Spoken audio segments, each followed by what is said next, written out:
Hello student, मैं अमृता अपने YouTube channel the exams rules में आपका स्वागत करती हूँ। आज आप लोगों के सामने आज फिर से उपस्थित हैं एक नए टॉपिक के साथ जो आप लोगों के लिए बहुत ही महत्वपूर्ण है। वो आज का टॉपिक है स्वास्थ्य। आज का टॉपिक क्या है? स्वास्थ्य है। क्या है? स्वास्थ्य, जो आप लोगों के लिए बहुत ही इम्पोर्टेंट है। चलिए देखते हैं इससे संबंधित क्वेश्चन क्या है। क्या पूछा जाता है? स्वस्थ शरीर में स्वस्थ मस्तिष्क का वास होता है। क्या होता है? स्वस्थ शरीर में स्वस्थ मस्तिष्क का वास होता है। तो यह कथन किसका है? तो यह कथन किसका है?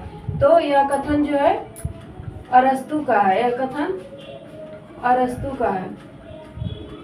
यह कथन किसका है? अरस्तु का है। अगला देखिए, स्वास्थ्य के 3 मुख्य पक्ष हैं।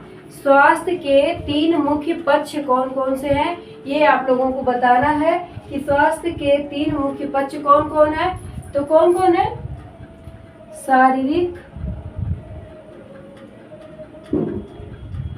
शारीरिक, मानसिक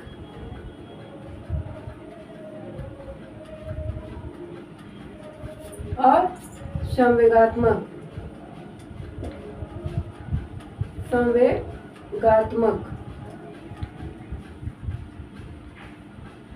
शारीरिक, मानसिक और संवेगात्मक। स्वास्थ्य के 3 मुख्य पक्ष कौन कौन है? शारीरिक, मानसिक और संवेगात्मक। यह 3 मुख्य पक्ष हैं। अगला देखिए, स्वास्थ्य वह वस्तु है। क्या है? स्वास्थ्य वह वस्तु है जिसमें मनुष्य संसार का सुख भोगते हुए, क्या है? मनुष्य संसार का सुख भोगते हुए सदैव आनंदित रहता है। संसार का सुख भोगते हुए क्या करता है? वह हमेशा आनंदित रहता है। तो यह कथन किसका है? तो यह कथन किसका है? यह कथन किसका है? फ्रैंक लिंक का है। किसका है? फ्रैंक लिंक का है। देखिए कितना अच्छा कथन दिए हैं ये। स्वास्थ्य वह वस्तु है जिसमें संसार का सुख भोगते हुए, हम संसार में रहते हुए संसार का सुख भोगते हुए हमेशा आनंदित रहते हैं। तो यह कथन किसका है? फ्रैंक लिंक का है। बहुत अच्छा एक कथन है। अगला है, ग्रीक अध्यात्मक में निरोधकता का प्रतीक किसे माना जाता है? तो किसे माना जाता है? तो सर्प को माना जाता है। किसको माना जाता है? सर्प को माना जाता है। निरोधात्मकता का प्रतीक माना जाता है। अगला है, चिकित्सा के देवता हैं। तो चिकित्सा के देवता कौन है? एस्क्लेपियस। कौन है? एस्क्लेपियस है। अगला है, अपोलो और कोरोनिस कौन है? अपोलो और कोरोनिस कौन है? तो एस्क्लेपियस के माता और पिता हैं। कौन है?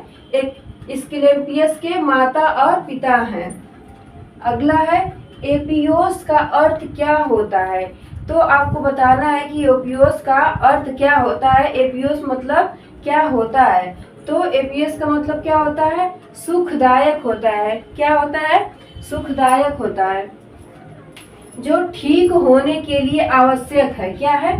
ठीक होने के लिए आवश्यक है। देखभाल का प्रतीक भी कहा जाता है इन्हें। एपियोस जो है इसका देखभाल का प्रतीक भी कहा जाता है। इसका अर्थ क्या है? शुद्ध अर्थ क्या है? सुखदायक है। एपियोस का शुद्ध अर्थ क्या है? सुखदायक है।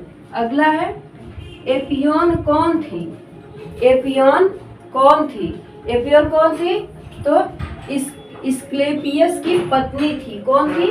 एस्क्लेपियस की पत्नी थी। कौन इसकी पत्नी थी? एपियोन थी। कौन थी? एपियोन थी। अगला है, स्वच्छता की देवी कौन है? स्वच्छता की देवी कौन है? तो स्वच्छता की देवी किसको कहा जाता है? हाइजिया को कहा जाता है। स्वच्छता की देवी हाइजिया को कहा जाता है। अगला है, इयासो कौन है? इयासो कौन है? तो इयासो जो है बीमारी से मुक्ति की देवी है। किससे है? बीमारी से मुक्ति की देवी इयासो को कहा जाता है। अगला देखिए, अच्छे स्वास्थ्य की देवी कौन है? तो अच्छे स्वास्थ्य की देवी किसको कहा जाता है? तो अच्छे स्वास्थ्य की देवी किसे कहा जाता है? एगल को कहा जाता है। एगल कौन है? एगल जो है किसकी पुत्री है? एगल किसकी पुत्री है? तो एस्क्लेपियस की पुत्री है। अगला है पैनेसिया है। पैनेसिया क्या है? यह कौन है? तो यह सार्वभौमिक उपचार की देवी है। कौन है? पैनेसिया। कौन है? पैनेसिया सार्वभौमिक उपचार की देवी है। अगला है एसेसो किसकी देवी है? एसेसो किसकी देवी है? एसेसो किसकी देवी है? तो एसेसो जो है ये आप लोगों को बताना है कि एसेसो किसकी देवी है, इन्हें किसकी देवी कहा जाता है, इसको आप लोगों को बताना है, कमेंट बॉक्स में बताना है। आप लोग बहुत पढ़ते हैं, बहुत लिखते हैं, लेकिन एक भी आंसर का जवाब नहीं देते हैं। इतना मैं पूछती हूँ हमेशा, कमेंट में एक क्वेश्चन जरूर डाल देती हूँ कि आप लोग इसका आंसर बताइएगा, लेकिन आप लोग बताते नहीं हैं। कितना पढ़ते हैं वो खुद समझ में आ जाता है कि आप लोग कितना पढ़ते हैं, एक भी आंसर देते नहीं। लेकिन इसका आंसर आप लोगों को बताना है कि एसेसो की किसकी देवी कहा जाता है। अगला है विश्व योग दिवस कब मनाया जाता है? विश्व योग दिवस कब मनाया जाता है? तो विश्व योग दिवस कब मनाया जाता है? 21 जून को मनाया जाता है। अगला है परिवार नियोजन की स्थापना कब हुई थी? तो परिवार नियोजन की स्थापना 1952 ईस्वी में हुई थी। परिवार नियोजन की स्थापना कब हुई थी? 1952 में हुई थी।